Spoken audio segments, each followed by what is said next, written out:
So good day everyone.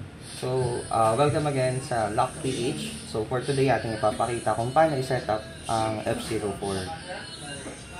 So ganito lang siya kadali, no? I-set natin siya sa mismong smart lock. So itong ating ginagawa palagi bago natin siya i-connect sa Tuya application ko. So let's start. Pailawin natin ang ating smart lock. By tapping lang po yung pinaka-number pads. Press po yung asterisk, then number sign, which is the enter. Lalabas po dito yung options. So, since default ito, kailangan natin mag-register ng isang admin po. Press po natin number 1. Then, may kita yung options naman po dito sa ating LCD. So, first po, fingerprint ang aking i-register. Ito po yung kalimitan ginagamit natin. No? Press number 1 po. Pag press natin number 1, optional po yan. It's either fingerprint po, card, or password ang gagamitin natin. In my case, gagamitin ko yung fingerprint.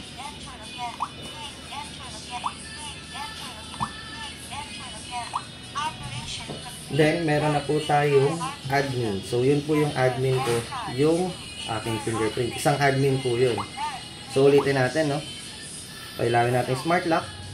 Press asterisk number sign. Ihingiin niya yung admin, which is yung aking fingerprint, at lalabas yung settings.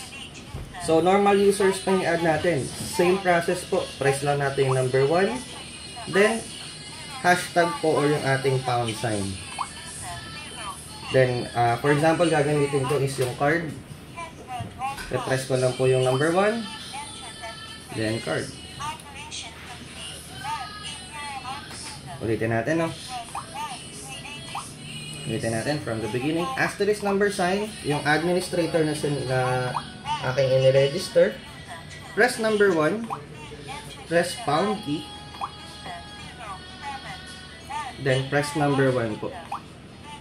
Optional again, no? Pag press natin number 1, it's either card, password, or fingerprint. So let's try password.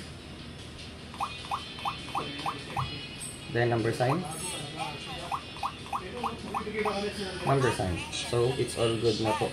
So, naipakita na natin kung paano i-register yung tatlo po. Next naman po is makikita natin dito sa other options yung enroll face for facial recognition po, palm, kapag palm yung gagamitin natin. And si number 4 po, disregard lang natin kasi yan po yung mga bypass operation po. So, ganun lang siya kadaling i-setup. Follow lang po yung instructions, step by step, then makakapag-register na po tayo.